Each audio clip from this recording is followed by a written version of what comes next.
Hello everybody, welcome to King English Online Classes. Dear students, ಇವತ್ತು ನಿಮ್ಮೆದುರಿಗೆ ಇನ್ನೊಂದು ಪ್ರಶ್ನೆ ಪತ್ರಿಕೆಯ ವಿಶ್ಲೇಷಣೆಯೊಂದಿಗೆ ನಿಮ್ಮೆದುರಿಗೆ ನಾನು ಬರ್ತಾ ಇದ್ದೀನಿ. ವಿದ್ಯಾರ್ಥಿಗಳೇ, ನೀವೆಲ್ಲ ಕೇಳಿದ್ದೀರಾ ಆಲ್ರೆಡಿ. ಈಗ sub inspector Delhi and central arm ಫೋರ್ಸ್ನ 2024 ಒಂದು ಪರೀಕ್ಷೆಯನ್ನು ನಡೆಸಲಾಯಿತು.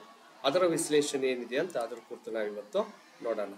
ವಿದ್ಯಾರ್ಥಿಗಳೇ, ಅದಕ್ಕಿಂತ ಮುಂಚೆ ಬನ್ನಿ ಪ್ರಶ್ನೆಗಳು ಯಾವ ರೀತಿಯಾಗಿತ್ತೋ ಪ್ಲಸ್ ಅದರ ವೇಟೇಜ್ ಎಲ್ಲ ಹೇಗಿದೆ ಎಲ್ಲವನ್ನ ನೋಡ್ತಾ ಹೋಗೋಣ. ಬ್ಯಾಕ್ ಟು ಬ್ಯಾಕ್ 50 ಪ್ರಶ್ನೆಗಳಿದೆ ವಿದ್ಯಾರ್ಥಿಗಳ.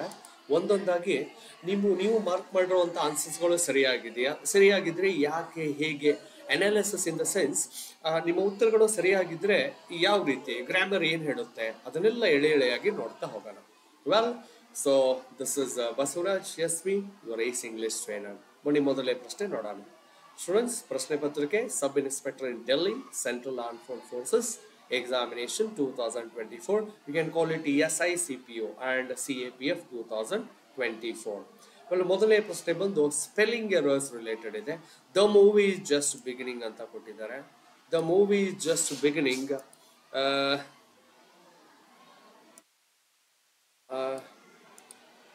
I think I have made some error here.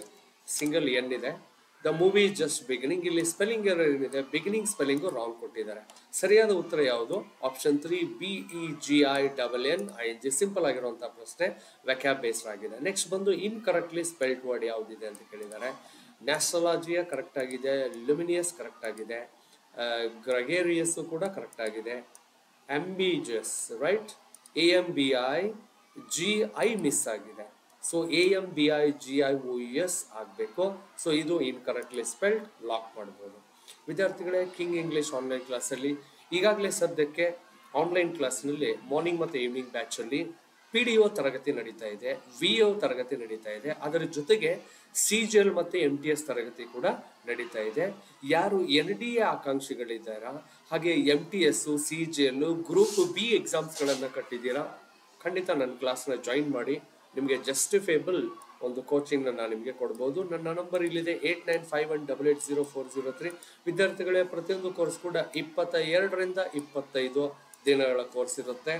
ಯಾವುದೇ ಕೋರ್ಸ್ ಮಾಡಿದ್ರು ಕೂಡ ನಾನು ಚಾರ್ಜ್ ಮಾಡೋದು 1000 rupees. ವಿಶೇಷವಾಗಿ ಗ್ರಾಮೀಣ ವಿದ್ಯಾರ್ಥಿಗಳಿಗೆ, ಹಳ್ಳಿಗರಿಗೆ, ಪ್ಲಸ್ ಹಾಗೇನೆ ಯಾರಿಗೆ ಕನ್ನಡದ ಮಾಧ್ಯಮದಿಂದ ಬಂದವರು ಇದ್ದೀರಾ, ನಿಮಗೆ ಇಂಗ್ಲೀಷ್ನ ಕೊರತೆ ಇದೆ ಅನ್ನುವಂಥ ಒಂದು ಬೇಜಾರಲ್ಲಿ ಇರ್ತೀರಾ, ಅವ್ರಿಗೋಸ್ಕರ ಫೀಸ್ನ 1000 rupees ಮಾಡಿರ್ತೇನೆ. UPSCಗೆ ಸ್ವಲ್ಪ ಜಾಸ್ತಿ ಇರುತ್ತೆ. ಆಮೇಲೆ ಮುಂದಿನ ಪ್ರಶ್ನೆಗೆ ಹೋಗೋಣ ವಿದ್ಯಾರ್ಥಿಗಳೇ. ಮೂರನೇ ಪ್ರಶ್ನೆ, select the most appropriate meaning of the underline segment in the given sentence. ಒಂದು ವಾಕ್ಯವನ್ನು ಕೊಡಲಾಗಿದೆ, ಅದರಲ್ಲಿ ಇದನ್ನು ಅಂಡರ್ಲೈನ್ ಮಾಡಲಾಗಿದೆ. ಸೊ ಇದು ಏನು ಮೀನಿಂಗ್ ಕೊಡುತ್ತೆ ಅಂತ ಕೇಳುವಂಥದ್ದು. ಪ್ರಶ್ನೆ ಓದೋಣ. I scent the agreement over for them to sign, so the ball in now in their court ಅಂತ ಇದೆ. So the ball is in your court ಅಂತಂದ್ರೆ ನೋಡಿ, better to be satisfied with what you have ಆಗಲ್ಲ, an approach that uses traditional ideas ಆಗಲ್ಲ, a time when after which programs older audience ಆಗಲ್ಲ. ಕೊನೆಯದು ಉತ್ತರ ನೋಡೋಣ. it is a time to someone to deal with problem or make decision because other people have already done as much as they can. ಇದು ಈ ಒಂದು phrase ಬಂದು ಸರಿಯಾದ meaning ಕೊಡ್ತದೆ. ಆಪ್ಷನ್ 4 ಇದಕ್ಕೆ ಸರಿಯಾದ ಉತ್ತರ. The ball is now in your court ಅಂತ, ಇನ್ ದೇರ್ ಕೋರ್ಟ್ ಅಂತ ಕೊಟ್ಟಿದ್ದಾರೆ. ಕಾಮನ್ ಆಗಿ the ball is now in your court ಅಂತ ಹೇಳ್ತಾರೆ. ಅದರ ಅರ್ಥ this is the time to take decision, that is your decision ಅಂತ ಹೇಳ್ಬೋದು. ಸೊ ಮುಂದಿನ ಪ್ರಶ್ನೆ ಬಂದು select the most appropriate option that can substitute the highlighted words in the given sentence. ವಾಕ್ಯ ಕೊಟ್ಟಿದ್ದಾರೆ, ಅದರಲ್ಲಿ ಒಂದು ಹೈಲೈಟ್ ಮಾಡಿದ್ದಾರೆ.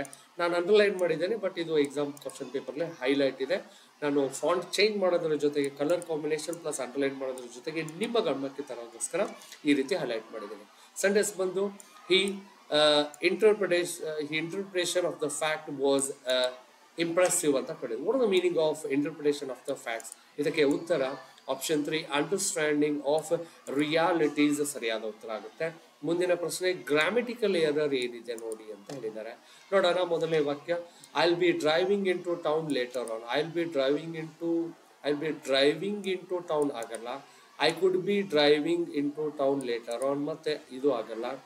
ಐ ಮೈಟ್ ಡ್ರೈವ್ ಆಗಲ್ಲ. I might drive into town later on ಆಗಲ್ಲ. ಸರಿಯಾದ ಉತ್ತರ I will be drive into town later on, ಇದು ಆಗಲ್ಲ. ಸೊ ಗ್ರಾಮೆಟಿಕಲ್ ಎರರ್ ವಿದ್ಯಾರ್ಥಿಗಳ ಈ ಮೊದಲಿನ 3 ವಾಕ್ಯಗಳು ಸರಿಯಾಗಿದ್ದಾವೆ, ಯಾವುದೇ ಗ್ರಾಮೆಟಿಕಲ್ ಎರರ್ ಇಲ್ಲ. ಕೊನೆಯ ವಾಕ್ಯದಲ್ಲಿ ಐ ವಿಲ್ ಬಿ ಅಂತ ಬಳಸಿದ್ದಾರೆ, ಡ್ರೈವ್ ಆಗಲ್ಲ, ಇದು ಫ್ಯೂಚರ್ ಕಾಂಟಿನ್ಯೂಸ್ ಇರೋದ್ರಿಂದ ಇಲ್ಲ ING ಫಾರ್ಮ್ ಬಳಸಬೇಕಿತ್ತು ಡ್ರೈವಿಂಗು. ಇಲ್ಲಿ ಕೊಟ್ಟಿದೆ ನೋಡಿ, ವಿಲ್ ಬಿ ಜೊತೆಗೆ ING ಫಾರ್ಮ್, ಅದನ್ನ ಪ್ರೆಸೆಂಟ್ ಪಾರ್ಟಿಸಿಪಲ್ ಅಂತ ಹೇಳ್ತಾರೆ. ಸೊ ಇಲ್ಲಿ ಎರರ್ ಇದೆ. So this is going to be your answer as a grammatical error ಅಂತ. ಪ್ರಶ್ನೆ 6, ಒಂದು ಇಡಿಯಂ ಕೊಟ್ಟಿದ್ದಾರೆ, ಫ್ರಮ್ ಕ್ರಾಡಲ್ ಟು ಗ್ರೇವ್ ಅಂತ ಹೇಳಿದ್ದಾರೆ. ಅಂದ್ರೆ ಈ ತೊಟ್ಟಿಲಿನಿಂದ ಗೋರಿಯವರೆಗೂ ಅಂತ ಅರ್ಥ. ಇದರ ಅರ್ಥ ಏನು? During the whole span of once life, ಇದು ಸರಿಯಾದ ಉತ್ತರ ಆಗುತ್ತೆ. ಇದು ವ್ಯಾಕ್ಯಾಬ್ ಬೇಸ್ ಇರುವಂತದ್ದು. ಮತ್ತೊಂದು ಇಡಿಯಂ ಕೊಟ್ಟಿದ್ದಾರೆ ಬಂದು, she now has more than years as minister dash ಅಂತ ಕೊಟ್ಟಿದ್ದಾರೆ. ಇದಕ್ಕೆ ಸರಿಯಾದ ಫಿಲ್ ಏನ್ ಮಾಡಬೇಕು? ಅಂಡರ್ ಹರ್ ಬೆಲ್ಟ್, ಇದು ಕಂಪ್ಲೀಷನ್ ಆಫ್ ಇಡಿಯಂ ಅಂತ ಹೇಳ್ಬೋದು. ಮುಂದಿನದು ಒನ್ ವರ್ಡ್ ಸಬ್ಸ್ಟಿಟ್ಯೂಷನ್ ಕೇಳಿದ್ದಾರೆ. ಒಂದು ವಾಕ್ಯದ ಅದರ ಅರ್ಥವನ್ನ ಒಂದು ಪದದಲ್ಲಿ ಉತ್ತರಿಸಿರಿ ಅಂತ ಹೇಳುವಂಥದ್ದು. ಪ್ರಶ್ನೆ ನೋಡೋಣ. A soldier who fight for the sake of money ಅಂತ ಇದೆ. ಯೋಧ ದುಡ್ಡುಗೋಸ್ಕರ ಅವನು ರಿಸ್ಕ್ ನ ತಗೊಳಕ್ ರೆಡಿ ಇದ್ದಾನೆ. ಅವ್ರಿಗೆ ಯಾರು ಹೇಳ್ತಾರೆ? Option 3, we call it mercenary. It is going to be the right answer. Students, ಇದೆಲ್ಲ ವ್ಯಾಕ್ಯಾಬ್ ಬೇಸ್ಡ್ ಇರುತ್ತೆ. ಮುಂದಿನ ಪ್ರಶ್ನೆ ಮತ್ತೆ ಒನ್ ವರ್ಡ್ ಸಬ್ಸ್ಟಿಟ್ಯೂಷನ್ ಕೊಟ್ಟಿದ್ದಾರೆ. ಒಂದು ವಾಕ್ಯ ಅದರಲ್ಲಿ ಅಂಡರ್ಲೈನ್ ಮಾಡಿದರೆ ಅದರ ಅರ್ಥ ಏನು ಅಂತ. ಕ್ವಶನ್ ನೋಡೋಣ. During vacations Geeta saw a salt water lake separated from the sea by rocks and sand where she did kayak for the first time ಅಂತ ಕೊಟ್ಟಿದ್ದಾರೆ. Well, there might be. ಇಲ್ಲಿಂದ ನೋಡೋಣ. A salt water lake separated from the sea by rocks and sand. ಸಮುದ್ರದ ನೀರಿರುತ್ತಲ್ವಾ, ಅದು ಈ ಬಂಡೆಗಡ್ಲಿಗಳಿಂದ, ಆಮೇಲೆ ಮರಳು, ಉಸುಕು ಅಂತ ಹೇಳ್ತಾರೆ, ಮರಳು ಸ್ಯಾಂಡ್ ಇಂದ ಸಪರೇಟ್ ಆದ್ರೆ ಅದನ್ನ ಏನ್ ಹೇಳ್ತಾರೆ? That is called option 3 lagoon ಅಂತ ಹೇಳ್ತಾರೆ. Option 3 lagoon is right answer. ಪ್ರಶ್ನೆ 10, ಫಿಲ್ ಇನ್ ದ ಬ್ಲಾಂಕ್ಸ್ ಅಂತ ಕೊಟ್ಟಿದ್ದಾರೆ. Yes, it is article based. Dash SDO is the head of the sub division of dash government organisation. Students, ಇಲ್ಲಿ ನೋಡಿ, S ನ ನೋಡ್ಬಿಟ್ಟು ಎಲ್ಲರೂ ವಿಶೇಷವಾಗಿ ಎ ಅಂತ ಅನ್ಕೊಂಡ್ಬಿಡ್ತಾರೆ. ನೋ, ಇಲ್ಲಿ ಸೌಂಡ್ ಚೆಕ್ ಮಾಡಿ. ವಾವೆಲ್ ಸೌಂಡ್ ಇದೆ, ಎಸ್ ವಾವೆಲ್ ಸೌಂಡ್ ಇದೆ, ಸೊ ಇಲ್ಲಿ on ಬಳಸಬೇಕಾಗುತ್ತೆ. Sub division of government consonant sound ಇದೆ, ಬಳಸಬೇಕಾಗುತ್ತೆ. ಆನ್ ಅಂಡ್ ಎ ಎಲ್ಲಿದೆ? Option 4 excuse, and A is going to be the right answer. Next, antonym of consistent ಅಂತ ಕೇಳಿದ್ದಾರೆ. ಇದರ ಉತ್ತರ ಅನ್ಪ್ರೆಡಿಕ್ಟಬಲ್. ಆಪ್ಷನ್ 4 ಬಂದು ಸರಿಯಾದ ಉತ್ತರ. ಕ್ವೆಶ್ಚನ್ ನಂಬರ್ 12 ಬರೋಣ.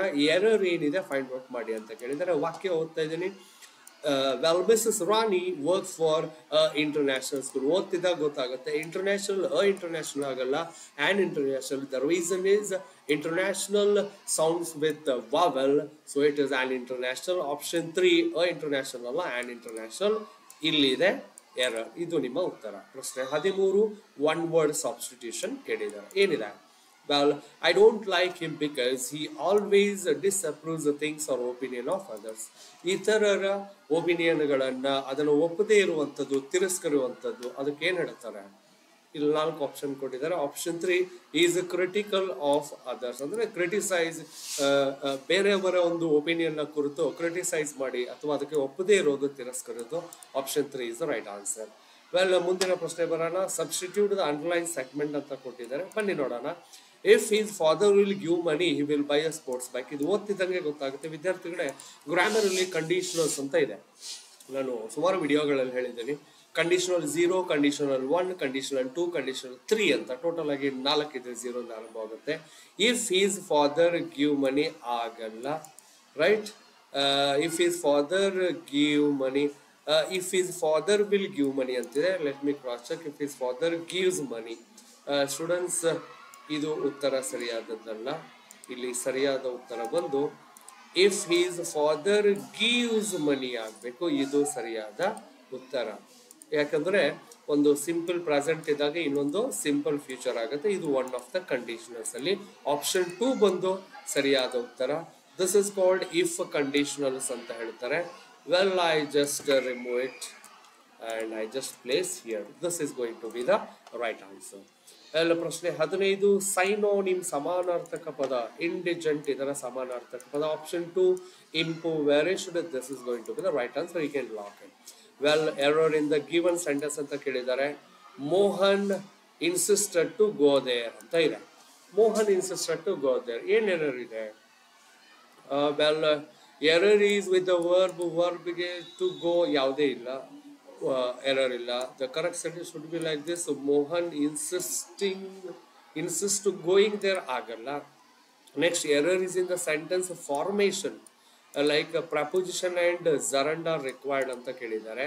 ಹಾಗಾದ್ರೆ ಉತ್ತರ ಹೀಗಾಗಬೇಕು ಅಂತ ಗೆಸ್ಸಿಂಗ್ ಇದೆ. Mohan insisted on going there ಆಗಲ್ಲ. ಆಪ್ಷನ್ 3 ನೋಡೋಣ. Error in the tenses, the correct sentence should read like this: Mohan insisting to go there. ಇದು ಸರಿಯಾದ ಉತ್ತರ ಆಗುತ್ತೆ. So let me lock it. Option 3 is going to be 100% right answer ಅಂತ ಹೇಳ್ಬೋದು. 4 ನೋಡೋಣ. Error is with the preposition, the correct sentence should be read like this: Mohan insisted go there. It's not a meaningful one. Option 3 ಬಂದು ಸರಿಯಾದ ಉತ್ತರ. Well, next sentence ಬಂದು substitute the underline sentence ಅಂತ ಕೊಟ್ಟಿದ್ದಾರೆ. Well, ಒಂದು ಸೆಂಟೆನ್ಸ್ ಅಲ್ಲಿ phrase underline ಮಾಡಿದ್ದಾರೆ, ಬನ್ನಿ ಓದೋಣ. He wanted to visiting. No, ಇದಾಗಲ್ಲ. ಟು ಆದ್ಮೇಲೆ V1, ಇದನ್ನ ಇನ್ಫೈನೈಟ್ ಅಂತ ಹೇಳ್ತೀವಿ. ಎಲ್ಲಿದೆ? ವಾಂಟೆಡ್ ಟು ವಿಸಿಟ್, ಇದು ಸರಿಯಾದ ಉತ್ತರ. 2 + V1 is called infinite or infinity ಅಂತ. ಸೊ ವಾಂಟೆಡ್ ಟು ಆದ್ಮೇಲೆ ವಿಸಿಟ್ ಬರಬೇಕು. 2 + V1, this is going to be the right answer. ಇದು ವಾಂಟೆಡ್ ಟು ವಿಸಿಟರ್ ರಾಂಗ್ ಆಗಿದೆ. ವಾಂಟೆಡ್ ಟು ಬಿ ವಿಸಿಟ್ ಆಗಲ್ಲ. ಟು ಬಿ ವಿಸಿಟೆಡ್ ಇದ್ರೆ ಹೇಳ್ಬೋದಿತ್ತು, ರಾಂಗ್ ಆಗಿದೆ. Option 2 is the right answer. ಪ್ರಶ್ನೆ 18, incorrectly spelled word. Bureaucracy, yes. Rhinoceros correct ಆಗಿದೆ. Miscellaneous correct ಆಗಿದೆ. Acquaintance correct ಆಗಿದೆ. ಬ್ಯೂರೋಕ್ರಸಿ ಸ್ಪೆಲ್ಲಿಂಗು ರಾಂಗ್ ಆಗಿದೆ. ಇದನ್ನ ನೀವು ಇನ್ಕರೆಕ್ಟ್ಲಿ ಸ್ಪೆಲ್ಡ್ ಅಂತ ಸೆಲೆಕ್ಟ್ ಮಾಡಬಹುದು. ಸೈನೋನಿಮ್ ಮತ್ತೆ ಸಮಾನಾರ್ಥಕ ಪದ ಕೇಳಿದರೆ ಅನ್ಹ್ಯಾಪಿನೆಸ್ಗೆ ಸೈನೋನಿಮ್ ಯಾವ್ದಪ್ಪ ವಿದ್ಯಾರ್ಥಿಗಳೇ? ಹ್ಯಾಪಿನೆಸ್ ಅಂತ ಹೇಳ್ಬೋದು ಅಥವಾ ಜಾಯ್ ಅಂತ ಹೇಳ್ಬೋದು. ಅದನ್ನ ಹೊರತಾಗಿ ಬೇರೆ ತರ ಕೊಟ್ಟಿದ್ದಾರೆ. ವಿಕೆಡ್ ಆಗಲ್ಲ, ನೆಗೆಟಿವ್ ಆಗುತ್ತೆ. ವಿಲ್ಫುಲ್ ಬೇರೆ ಮೀನಿಂಗು, ವಿಲ್ಲಿಂಗು ಸೇಮ್ ಅದೇ ಮೀನಿಂಗ್ ಬರ್ತಾ ಇದೆ. ಓ ಬಂದು ಸರಿಯಾದ ಉತ್ತರ. O is nothing but being happiness ಅಂತ ಹೇಳ್ಬೋದು. ಪ್ರಶ್ನೆ 20, ಸಬ್ಸ್ಟಿಟ್ಯೂಟ್ ದ ಅಂಡರ್ಲೈನ್ ಸೆಗ್ಮೆಂಟ್ ಅಂತಾನೆ ಕೊಟ್ಟಿದ್ದಾರೆ. ವಾಕ್ಯ ಓದೋಣ. What exactly have the teachers being doing wrong ಅಂತ. ವಿದ್ಯಾರ್ಥಿಗಳೇ, ಹ್ಯಾವ್ ಕೊಟ್ಟಿದ್ದಾರೆ, ರೈಟ್? ಹ್ಯಾವ್ ಬಂದಾಗ ಅದ್ರ ಜೊತೆಗೆ ನೋಡಿ, what exactly have the teachers being ಆಗಲ್ಲ, ಬೀಯಿಂಗ್ ರಾಂಗ್ ಇದೆ. Have been the teachers being ಅಂತ. ಸೊ ಸರಿಯಾದ ಉತ್ತರ ಇಲ್ಲಿದೆ, ಇದು ಸರಿಯಾದ ಉತ್ತರ. ಬನ್ನಿ ವಿದ್ಯಾರ್ಥಿಗಳೇ, ಪ್ರೆಸೆಂಟ್ ಪರ್ಫೆಕ್ಟ್ ಕಾಂಟಿನ್ಯೂಸ್ ಟೆನ್ಸ್ ನ ತಿಳಿಸ್ಕೊಡಿ. ಕ್ವಶನ್ ಇರಿದೆ, what exactly have the teachers been doing wrong ಅಂತ ಆಗ್ಬೇಕು. Have been ಬರ್ಬೇಕಿಲ್ಲಿ. ಬೀಯಿಂಗ್ ಕೊಟ್ಟಿದ್ದಾರೆ, ಈ ಒಂದು ಪದ ರಾಂಗ್ ಆಗಿದೆ, ಅದ್ರ ಬದಲು ಬೀನ್ ಬರಬೇಕು. ಸೊ ಆಪ್ಷನ್ 4 ಅದು ಸರಿಯಾದ ಉತ್ತರ. ಪ್ರಶ್ನೆ 21, ಕರೆಕ್ಟ್ ಫ್ರೇಸ್ ಯಾವುದು ಕಂಡುಹಿಡ್ಕೊಳ್ಳಿ ಅಂತಿದ್ದಾರೆ. He is intriguing mastery of the English language allowed him to write eloquently ಅಂತ. ಇದು ಕ್ಯಾಪ್ಟಿವೇಟಿಂಗ್ ಎಕ್ಸ್ಪರ್ಟೈಸ್ ಅಂತ ಹೇಳ್ಬೋದು. ಪ್ರಶ್ನೆ 22, ಮತ್ತೊಂದು ಇಡಿಯಂ ಕೊಟ್ಟಿದ್ದಾರೆ. ಏನಪ್ಪಾ ಅದು? ಸಿ ಐ ಟು ಐ ಅಂತ ಕೊಟ್ಟಿದ್ದಾರೆ. ಇದರ ಅರ್ಥ option 2, to agree with someone, ಬೇರೆಯವರ ಒಂದು ಒಪಿನಿಯನ್ಗೆ ಸಮ್ಮತಿ ನೀಡುವಂಥದ್ದು ಅಂತ ಆಗುತ್ತೆ. That's right answer. Next one, select the option that is similar in the meaning of the underline word ಅಂತ ಕೊಟ್ಟಿದ್ದಾರೆ. ಅರ್ಥ ಕಂಡ್ರಮ್ ಅಂತ ಒಂದು ಪದ ಇದೆ, ಇದಕ್ಕೆ ಸಮಾನಾರ್ಥಕ ಪದ ಸೈನೋನಿಮ್ನ ಈ ರೀತಿ ಕೇಳಿದ್ದಾರೆ. ಇದು ವ್ಯಾಕ್ಯಾಬ್ ಬೇಸ್ ಆಗಿದೆ ವಿದ್ಯಾರ್ಥಿಗಳೇ. Conundrum, right. ಇದಕ್ಕೆ ಸಮಾನಾರ್ಥಕ ಪದ ಪ್ರಾಬ್ಲಮ್ ಅಂತ ಅರ್ಥ. This is going to right answer. Well, next one ಬಂದು error identification, find the error ಅಂತ ಇದೆ. ವೆಲ್, ಬನ್ನಿ ನೋಡೋಣ ಏನಿದೆ. When Ramu was working as a clerk he asked me money. ವಿದ್ಯಾರ್ಥಿಗಳು ಒಂದು ಗಮನಿಸಿ, ಗ್ರಾಮರ್ ರೂಲ್ಸ್ ಇದೆ. ವೆನ್ ರಾಮು ವಾಸ್ ವರ್ಕಿಂಗ್, ಒಂದು ಪಾಸ್ಟ್ ಸಿಂಪಲ್ ಪಾಸ್ಟ್ ಅಥವಾ ಪಾಸ್ಟ್ ಕಂಟಿನ್ಯೂಸ್ ಇದ್ದಾಗ ಇನ್ನೊಂದು ಪದ ನೆಕ್ಸ್ಟ್ ಬಂದು ಪಾಸ್ಟ್ ಪರ್ಫೆಕ್ಟ್ ಅಲ್ಲೇ ಇರಬೇಕು. ಹಿ ಆಸ್ಕ್ಡ್ ಮೀ ಮನಿ ಅಲ್ಲ, he had asked me money ಆಗಬೇಕು. ಸೊ ಆಪ್ಷನ್ 1 ಇದೆ, he has asked me money. So this is going to be ಇಲ್ಲಿ ರಾಂಗ್ ಇದೆ. ಅದೇನಾಗಬೇಕು? He had asked me money. ಹಾಗಾದ್ರೆ ರಾಂಗ್ ಯಾವ್ದಪ್ಪ ಇಲ್ಲಿ? Option he asked me money ಅಂತಿದೆ ಅಲ್ವಾ, ಈ ಪಾರ್ಟು ಆಪ್ಷನ್ 1 ರಾಂಗ್ ಆಗಿದೆ. ಅದು ಈ ರೀತಿ ಸರಿಪಡಿಸಿದಾಗ ಮೀನಿಂಗ್ಫುಲ್ ಆಗುತ್ತೆ ಅಂತ ಹೇಳ್ಬೋದು. 25, ಸೈನೋನಿಮ್ ಕೇಳಿದರೆ. ಇನ್ಸಿಪಿಡ್ ಇದರ ಸಮಾನಾರ್ಥಕ ಪದ ರುಚಿ ಇಲ್ಲದ, ಟೇಸ್ಟ್ಲೆಸ್, ಇದು ಸರಿಯಾದ ಉತ್ತರ ಆಗುತ್ತೆ. 26, ಆಂಟೋನಿಮ್ ಕೇಳಿದರೆ. ಫೆಟರ್ಡ್ ಇದರ ಆಪೋಸಿಟ್ ವರ್ಡ್ ಏನು? ಇದರ ಆಪೋಸಿಟ್ ವರ್ಡ್ ವಿರುದ್ಧಾರ್ಥಕ ಪದ liberated. Option 4 is the right answer. Next ಮುಂದಿನ ಪ್ರಶ್ನೆ, ಮತ್ತೆ ಆಂಟೋನಿಮ್ ಕೇಳಿದರೆ. ಏನಿದೆ? accessible ಅಂತ ಇದೆ. ಈ ವಾಕ್ಯವನ್ನು ಓದಿದಾಗ the reports of the medical test done are now accessible on phone ಅಂತ ಇದೆ. ಮೆಡಿಕಲ್ ರಿಪೋರ್ಟ್ ಏನು ಟೆಸ್ಟ್ ಮಾಡಿ ರಿಪೋರ್ಟ್ ಮಾಡಿದೆ ಅದು ಟೆಲಿಫೋನಲ್ಲಿ accessible ಇದೆ ಅಂತಂದ್ರೆ ಎಲ್ಲರೂ ನೋಡ್ಬೋದು. ಇದು ಓಪನ್ ಇದೆ, ಇಟ್ಸ್ ಲೈಕ್ ಓಪನ್ ಬುಕ್ ಅಂತ. ಸೊ accessible ಓಪನ್ ಇಲ್ಲ ಅನ್ನೋದಕ್ಕೆ ಏನು ಹೇಳಬೇಕು? ರಿಸ್ಟ್ರಿಕ್ಟೆಡ್ ಇದೆ ಅಂತ. ಸೊ ಇದು ಆಂಟೋನಿಮ್ ಆಗುತ್ತೆ. ನೆಕ್ಸ್ಟ್ ಮತ್ತೆ ಒಂದು ಇಡಿಯಂ ಕೇಳಿದ್ದಾರೆ. ಪ್ರಶ್ನೆ 28, one more question regarding related to idioms ಏನಿದೆ, ಚಿಪ್ ಆನ್ ದ ಶೋಲ್ಡರ್ ಅಂತ, ಇದರ ಅರ್ಥ ಅಫೆಂಡೆಡ್ ಅಂತ. ನೆಕ್ಸ್ಟ್ ಮುಂದಿನ ಪ್ರಶ್ನೆ, ಸಬ್ಸ್ಟಿಟ್ಯೂಟ್ ದ ಅಂಡರ್ಲೈನ್ ಸೆಗ್ಮೆಂಟ್, ವಾಕ್ಯ ಕೊಟ್ಟಿದ್ದಾರೆ, ಅದರಲ್ಲಿ ಒಂದು ಪದ ಫ್ರೇಸ್ ಅಂಡರ್ಲೈನ್ ಮಾಡಿದ್ರೆ ಅರ್ಥ ಏನು ಅಂತ. Had I known that you were planning to visit me, I should have done all the necessary segments. ವಿದ್ಯಾರ್ಥಿಗಳೇ, ಇದು ಕೂಡ ಕಂಡೀಷನಲ್ ರಿಲೇಟೆಡ್ ಇದೆ. ಹ್ಯಾಡ್ ಪ್ಲಸ್ V3 ಬಳಸಿದಾಗ ಇಲ್ಲಿ wood plus have plus V3 ಬಳಸಬೇಕು. ಇದನ್ನ ಅನ್ಸರ್ಟನ್ ಕಂಡೀಷನ್ ಅಂತ ಹೇಳ್ತಾರೆ. ಬಟ್ ಇನ್ನೊಂದ್ಸರಿ ಓದಿ ಹೇಳ್ತೀನಿ. ಆಪ್ಷನ್ 3 ಸರಿಯಾದ ಉತ್ತರ. ಇದರಲ್ಲಿ ಬಳಸಿ ನೋಡೋಣ. Had I known that you were planning to visit me, I would have done all the necessary arrangements ಅಂತ ಇದೆ. ನನಗೆ ನೀನು ಬರುವಂತ ಪ್ಲಾನ್ ಮುಂಚಿತವಾಗಿ ತಿಳಿದಿದ್ರೆ ನಾನು ಎಲ್ಲ ವ್ಯವಸ್ಥೆಗಳನ್ನ, ಅವಶ್ಯಕತೆ ಇರೋ ಎಲ್ಲ ವ್ಯವಸ್ಥೆಗಳನ್ನ ನಾನು ಮಾಡಿರ್ತಿದ್ದೆ ಅಂತ. ದಿಸ್ ಇಸ್ ಕೊಂಡು ಅಡ್ಡಗೋಡೆ ಮೇಲೆ ದೀಪ ಇಟ್ಟೋರ್ ತರ ಮಾತಾಡೋದು ಅಂತ ಹೇಳ್ತಾರಲ್ವಾ. ಇದು ಮೋಡಲ್ಸ್ ನ ಲೆವೆಲ್ 2 ನಲ್ಲಿ ಬರುವಂತದ್ದು. ಪ್ಲಸ್ ಕಂಡೀಷನಲ್ ವರ್ಬ್ಸ್, ಕಂಡೀಷನಲ್ಸ್ ಗಳಲ್ಲೂ ಕೂಡ ಒಂದು ಭಾಗವಾಗಿದೆ.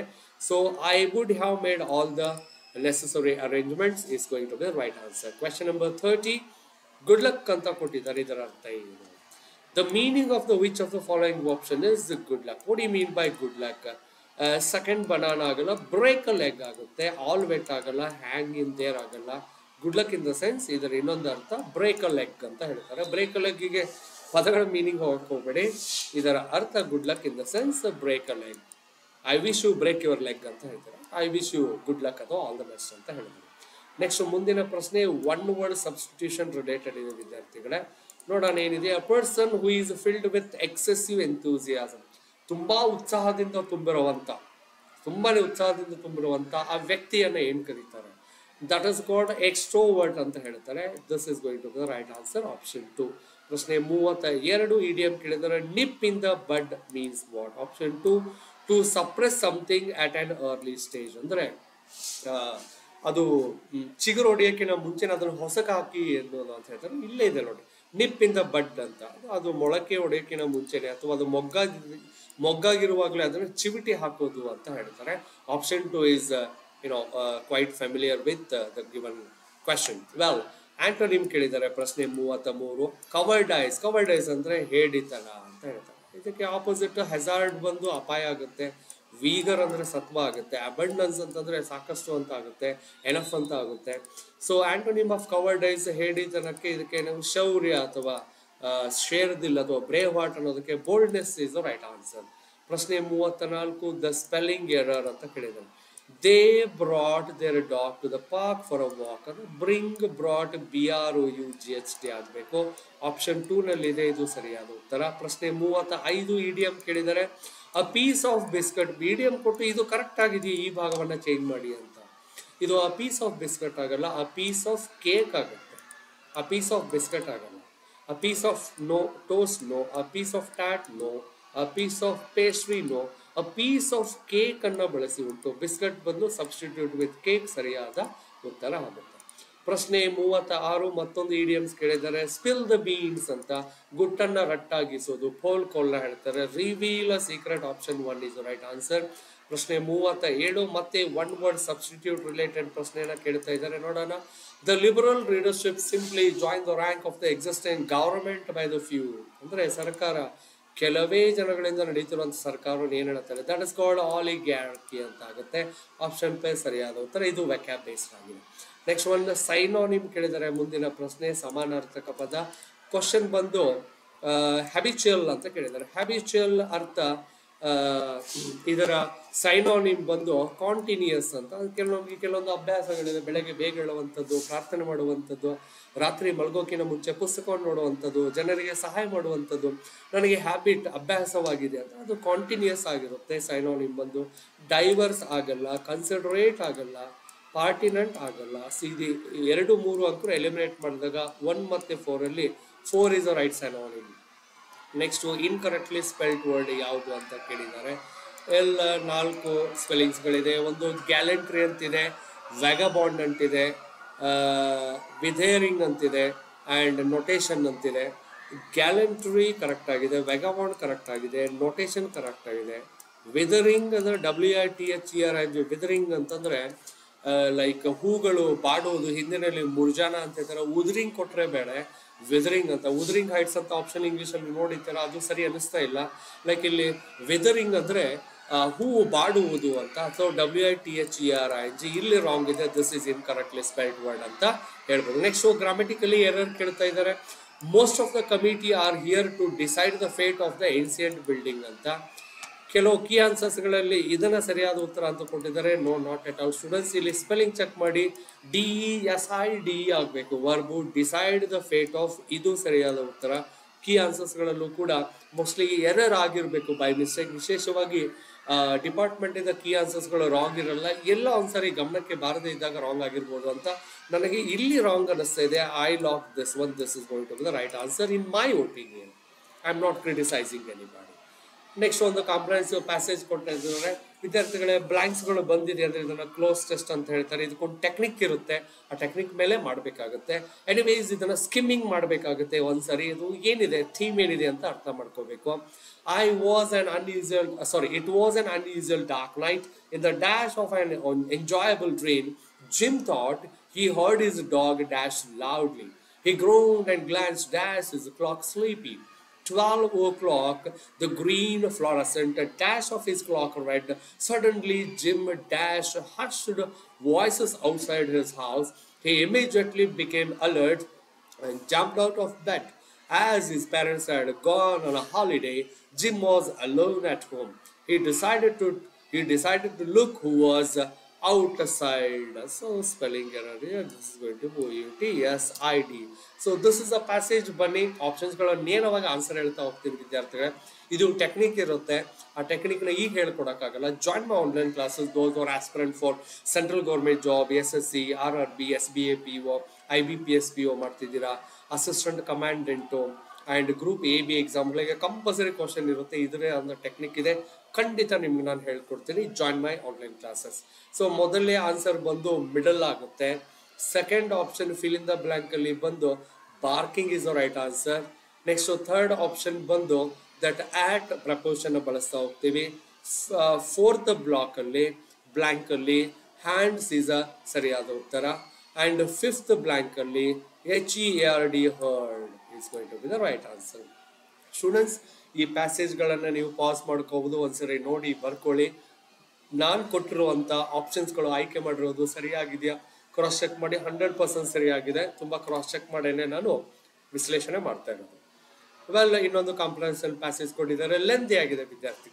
ನೋಯ್ಸಿಸ್, I am going to read it for you. It is the story of Harry Potter. ಇದರ ಆಥರ್ ಏನಿದ್ದಾರೆ ಲೇಡಿ, ಅವರ ಒಂದು ಸ್ಟೋರಿ ಕೊಟ್ಟಿದ್ದಾರೆ, ಅವರ ಲೈಫ್ ಸ್ಟೈಲ್ ಕೊಟ್ಟಿದ್ದಾರೆ ಅಂತಲೇ ಹೇಳ್ಬೋದು. ಎಷ್ಟೆಲ್ಲ ಕಷ್ಟಗಳನ್ನ ಪಟ್ಟು ಆಮೇಲೆ ಆ ಬುಕ್ನ ಬಿಡುಗಡೆ ಮಾಡಿ ರಾಯಲ್ಟಿ ಎಲ್ಲ ಹೇಗೆ ಬಂತು, ಏನೆಲ್ಲ ಸಮಸ್ಯೆಗಳಿತ್ತು, ಅದನ್ನ ನಾನು ಓದಿರೋದು. Well, I am going to read the passage for you people so that you can get to know the theme of the given passage. Well, I'll read the given passage and answer the question that follow. Here we go.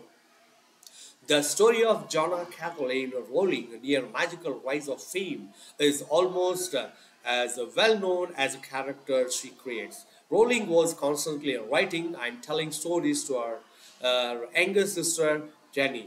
Rowling said in an interview, he got the message and was visited by his friends, including a giant bee called Miss B. And ever since Rabbit and Miss B, I have always wanted to be a writer, though I rarely told anyone, so might be like. There is spelling error, no issues.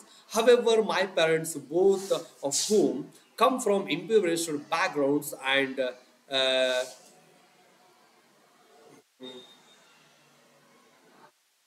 of whom had been to college, took the view that my overactive imagination was an amusing personal quirk that would never pay a mortgage or secure a pension. A writer from the age of 6 with the unpublished novels in the drawer, she was stuck on a train when Harry walked into her mind fully formed. She spent the next 5 years constructing the plots of 7 books, one for every year of his secondary school life. Well, Rowling says she started writing the first book, Harry Potter and the Sorcerer's Stone, in Portugal where she was teaching English. At first, nobody wanted to publish Harry Potter. She was told that the plot was too complex. Refusing to compromise, she found a publisher. In 1997, Rowling received her first royalty check. By book 3, she had uh, skyrocketed to the top of the publishing world. A row of zeros appeared on the author's bank balance, and her life was turned upside down. Day and night, she had journalists knocking on the unswear door of her flat. Rowling's quality control has become legendary, as she her obsession with accuracy. She is thrilled with Stephen Fry's draped version of the books and outraged that an Italian dust jacket showed Harry minus his glasses. Don't they understand the glasses are the clue to his unvulnerability? So this is what the story of the author of the Harry Potter students. ಇಲ್ಲಿ questions ಕೇಳಲಾಗಿದೆ. Read the passage cautiously and you'll get to know. The passage itself is very simple, as if you might have written attempted second PU English. There was a passage and based on that some 10 questions. It is as easy as second PU question paper. It's not that challenging. Let's read the question. Question number 1. What is the tone of the passage? Students, tone of the passage ಬಂದು informative ಇದೆಯಾ, mystical ಇದೆಯಾ, gloomy ಇದೆಯಾ, anxious ಇಲ್ಲ, gloomy ಇಲ್ಲ, mystic ಇಲ್ಲ. This is informative, ಒಂದು ಮಾಹಿತಿಯನ್ನು ನೀಡೋ ತರ ಇದೆ. Question number 2 ಬಂದು what was Rowling doing when she was started writing Harry Potter and Sorcerer's Stone? ಆವಾಗ ಅವರು ಟೀಚ್ ಮಾಡ್ತಾ ಇದ್ರು. ಅದು ಸೆಕೆಂಡ್ ಪ್ಯಾಸೇಜ್ ಥರ್ಡ್ ಪ್ಯಾಸೇಜ್ ಅಲ್ಲಿ ಇದೆ ನೋಡಿ. So teaching is going to be the right answer. Question number 48. What quantity do we get to know about J.K. Rowling that helps her become a successful writer? That is perseverance. Successful writer ಆಗಬೇಕಂದ್ರೆ ಸತತವಾಗಿ ಅವರು work ಮಾಡ್ತಾ ಇದ್ರು. Perseverance ಮೇಲೆ ಅದು ಯಾರ್ದು humility ಮೇಲೆ ಅವ್ರ ಫೋಕಸ್ ಇತ್ತು, ಬಟ್ perseverance ಸತತ ಪ್ರಯತ್ನ, ಸತತವಾಗಿ ಅದರಲ್ಲಿ ತಮ್ಮನ್ನ ತೊಡಗಿಸಿಕೊಂಡಿರೋದು. This is going to be the right answer. Question number 41, last two questions, students. Select the word from the passage that is the antonym of conformity. Conformity opposite word ಏನಿದೆ? Conformity opposite ಬಂದು option 4, that is QURKY. Kirky is the right answer. Last but not the least question. Question number 50. Select an appropriate title for the passage. Students, already passage ಎಲ್ಲ ನೋಡಿದೀರಾ. ಇದಕ್ಕೆ title ಏನ್ ಕೊಡಬಹುದು ಅಂತ 4 option ಇದೆ. Option number 1 ಬಂದು the publishing journey ಅಂತ ಇದೆ. ಅವ್ರ ಜರ್ನಿನ ಪಬ್ಲಿಷ್ ಮಾಡ್ತಾ ಇಲ್ಲ ಇದರಲ್ಲಿ. ದ ಕ್ರಾಫ್ಟ್ ಆಫ್ ರೈಟಿಂಗ್ ಅಂತಿದೆ, ಅವ್ರ ರೈಟಿಂಗ್ ಕ್ರಾಫ್ಟ್ ಕೂಡ ಹೇಳ್ಬೋದು. The publishing journey, okay, the some part ಇದೆ. Option 2 the craft of writing, ಇದು ಕೂಡ ಆಗಲ್ಲ. ರೋಲಿಂಗ್ಸ್ ಮಿಸ್ಟ್ರಿ ಏನಿದೆ ಅದರಲ್ಲಿ ಏನಿಲ್ಲ. Rowling's life, yes, this is going to the right answer. Well, this is what the analysis students. ಪ್ರತಿಯೊಂದನ್ನು ವಿವರವಾಗಿ ಹೇಳಿದ್ದೇನೆ ವಿದ್ಯಾರ್ಥಿಗಳೇ. ಇಲ್ಲಿ ನಾನು ಕೆಲವೊಂದು ಭಾಗಗಳನ್ನ ವೆಕ್ಯಾಬ್ ಪಾರ್ಟ್ಗಳನ್ನ ನಾನು ನಿಮಗೆ ಕ್ಲಿಯರ್ ಆಗಿ ಅದನ್ನು ಎಕ್ಸ್ಪ್ಲೇನ್ ಮಾಡೋಕ್ಕಾಗಿಲ್ಲ. It's not that simple to like, right students. ಇದಾಗಿತ್ತು 2024 paper sub inspector in Delhi and central arm police force examination 2024. 50 ಅಂಕಕ್ಕೆ ಕೇಳಿದ್ರು ವಿದ್ಯಾರ್ಥಿಗಳೇ. ಇದೇ ರೀತಿಯಾಗಿ ನೀವು ನನ್ನ ಆನ್ಲೈನ್ ಕ್ಲಾಸಲ್ಲಿ ಬರೀ ಇಂಗ್ಲಿಷ್ ಕಲಿಬೇಕಿದೆ.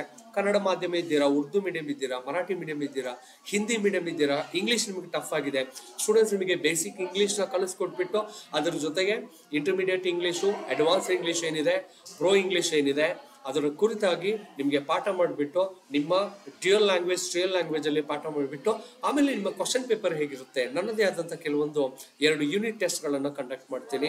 ಅದರಲ್ಲಿ ನಿಮಗೆ ಲೋಪದೋಷಗಳು ಗೊತ್ತಾಗುತ್ತೆ, ಮತ್ತೇನು ಪ್ರಿಪರೇಷನ್ ಮಾಡಬೇಕು ಅಂತ ಗೊತ್ತಾಗುತ್ತೆ. ಅದಾದ್ಮೇಲೆ ಈ ಒಂದು ಡಿಫ್ರೆಂಟ್ ಆಗಿರುವಂಥ ಒಂದು ಜಗತ್ತಿದೆ ಅಲ್ವಾ, ಲೈಕ್ ಗ್ರೂಪ್ AB, SSC ಆಗಿರ್ಬೋದು, RRB, SBAP, YB, SPO, ಇದೇ ಗ್ರಾಮರ್ನ ಹೇಗೆ ಮಾಡಿಫೈಡ್ ಟೆಸ್ಟ್ ಮಾಡಿ ಕೇಳ್ತಾರೆ, ಅದೆಲ್ಲ ಕಂಟೆಂಟ್ ನನ್ನ ಹತ್ರ ಇದೆ. ಹಾಗೆ ವೆಕ್ಯಾಬ್ ಬೇಸ್ಡ್ ಇರುವಂಥ ಎಲ್ಲ ಕಂಟೆಂಟ್ಗಳನ್ನು ನಾನು ನಿಮಗೆ ಫಾರ್ವರ್ಡ್ ಮಾಡ್ತೀನಿ. ಖಂಡಿತ ನೀವು ನನ್ನ ಕ್ಲಾಸ್ನ ಅಟೆಂಡ್ ಮಾಡಿ. ನನ್ನ ನಂಬರ್ ಬಂದು 8951880403. ವಿದ್ಯಾರ್ಥಿಗಳೇ, ಈ ನಂಬರ್ಗೆ ಡೈಲ್ ಮಾಡಿ. ನಿಮಗೆ ಇನ್ಫಾರ್ಮೇಶನ್ ಬೇಕಿದೆಯಾ, ನನ್ನ ಜೊತೆಗೆ ನೀವು ಮಾತಾಡ್ಬೋದು. 22ರಿಂದ 25 ದಿನಗಳಲ್ಲಿ ಎಲ್ಲ KPSC, RRB, SSC ಇತರೆ ಎಕ್ಸಾಮ್ಗಳೇನಿದೆ ಅದೆಲ್ಲನೂ ನಿಮಗೆ ನಿಮ್ಮ ಮಾತೃಭಾಷೆಯೊಂದಿಗೆ ಟಾರ್ಗೆಟ್ ಲ್ಯಾಂಗ್ವೇಜ್ ಇಂಗ್ಲೀಷಲ್ಲಿ ಪಾಠ ಮಾಡಿ, ಅದಾದ್ಮೇಲೆ ಕ್ವಶನ್ ಪೇಪರ್ಸ್, ಮಾಡೆಲ್ ಕ್ವಶನ್ ಪೇಪರ್ಗಳನ್ನ ಸಾಲ್ವ್ ಮಾಡೋಣ. ಇದಾಗಿತ್ತು ಇವತ್ತು ವಿದ್ಯಾರ್ಥಿಗಳೇ ಇವತ್ತಿನ analysis of one more question paper. Shortly ಇನ್ನೊಂದು ಪ್ರಶ್ನೆ ಪತ್ರಿಕೆಯೊಂದಿಗೆ ಮತ್ತೆ ನಾನು ನಿಮ್ಮ ಜೊತೆಗೆ ಬರ್ತೀನಿ. ನನ್ನ ಆನ್ಲೈನ್ ಕ್ಲಾಸಸ್ಗಳನ್ನು ಮಿಸ್ ಮಾಡ್ಕೊಬಿಡಿ ವಿದ್ಯಾರ್ಥಿಗಳೇ. All the best. ಸರ್ವೇ ಜನ ಸುಖಿನೋ ಭವಂತು. ನೆಕ್ಸ್ಟ್ ಬಂದು ಸಾಕಷ್ಟು MTS, CGL, NTA, RRB ಎಲ್ಲ ಪರೀಕ್ಷೆಗಳಿಗೆ ಇಂಗ್ಲಿಷ್ ಪಾಠ ಮಾಡ್ತಾ ಇದ್ದೀನಿ. ಸಾಕಷ್ಟು ಮೆಚ್ಚುಗೆ ಬರ್ತಾ ಇದೆ. ವಿದ್ಯಾರ್ಥಿಗಳ ಕ್ವಶನ್ ಪೇಪರ್ ಕಳಿಸ್ಕೊಟ್ಬಿಟ್ಟು ಇದನ್ನು ವಿಶ್ಲೇಷಣೆ ಮಾಡಿ ಅಂತ ಹೇಳ್ತಾ ಇದ್ದಾರೆ. ಅದು ಆ ಖುಷಿ ನನಗೆ ಸಾಕು. Thank you so much. ಸರ್ವೇ ಜನ ಸುಖಿನೋ ಭವಂತು. God bless you all. Shortly I'll meet you with one more new analysis of recent question papers. Take care. Bye bye.